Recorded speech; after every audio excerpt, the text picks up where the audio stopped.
Magandang umaga, narito ang update ukol sa minomonitor natin na si Bagyong Krising. Nakalagpas na ng coastal waters ng Babuyan Island si Bagyong Krising at huli itong namataan sa layong 125 kilometers west-northwest ng Calayan, Cagayan. Taglay pa rin ito yung lakas ng hangin na 85 kilometers per hour malapit sa sentro at bugso ng hangin na umaabot sa 115 kilometers per hour.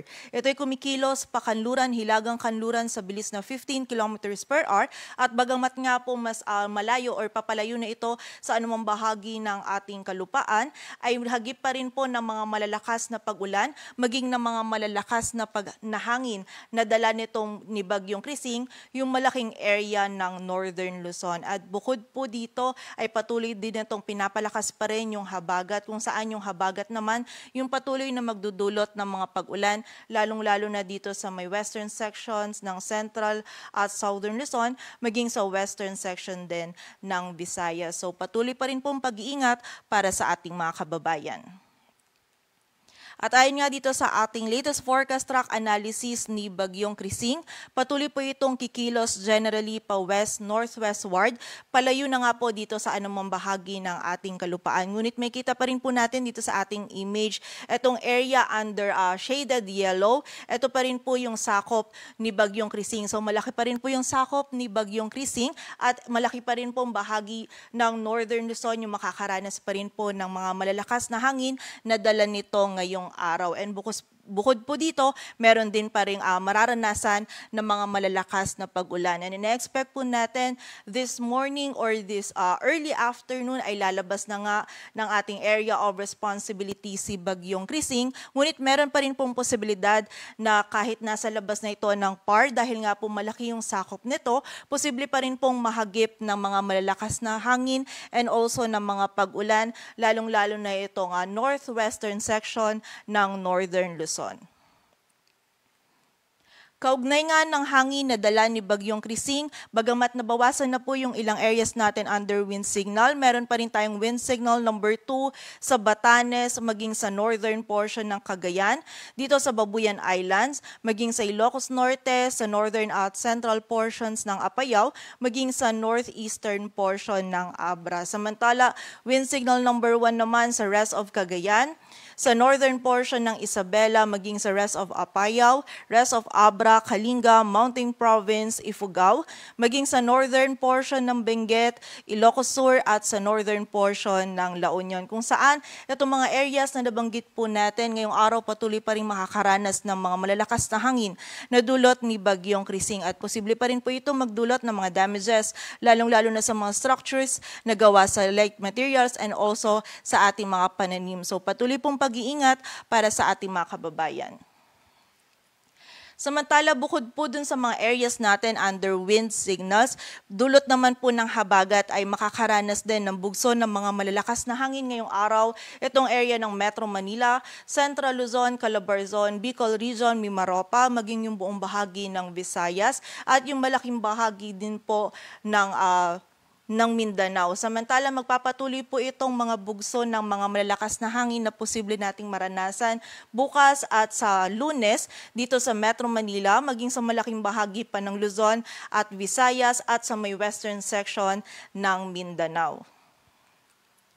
At para naman po sa mga pag-ulan na dala ni Bagyong Krising, ay nagpalabas pa rin tayo ng advisory kung saan ito po yung ating 24-hour rainfall forecast at posible pa rin po yung more than 200 millimeters of rainfall dito sa Cagayan, Apayao, Ilocos Norte, Abra at Ilocos Sur. Ngayong araw po yan, dala pa rin ito ni Bagyong Krising. Samantala, posible naman po yung 100 to 200 millimeters of rainfall dito sa Kalinga, Mountain Province, Ifugao, sa Isabela, La Union at Benguet at 50 to 100 naman sa Nueva Vizcaya maging sa bahagi din ng Quirino. And bukod po dito, dahil nga patuloy din na napapalakas pa rin yung ating habagat, ay meron pa rin 100 to 200 millimeters of rainfall dito naman sa Pangasinan, Zambales, Bataan, Occidental Mindoro, maging sa bahagi din ng Palawan, Antique at Negros Occidental. Samantala, 50 to 100 millimeters of rainfall naman po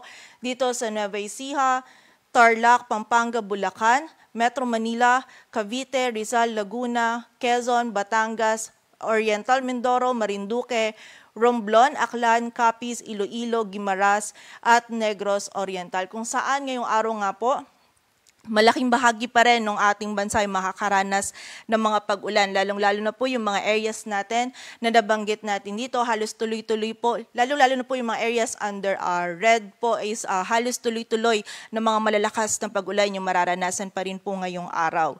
So muli po, patuloy pa rin pag-iingat sa mga kababayan natin sa banta ng mga pagbaha at pagguho ng lupa, lalong-lalo na yung mga kababayan natin na nakatira sa mga low-lying areas, yung mga malapit po sa mga ilog, sa sapa at sa mga bulubunduking lugar. Samantala, bukas naman, kahit po nasa labas na si Bagyong Krising, posible pa rin pong mahagip ng mga kaulapan nito itong area ng Ilocos Norte at posible pa rin yung 50 to 100 millimeters of rainfall. Most likely po yan bukas ng umaga.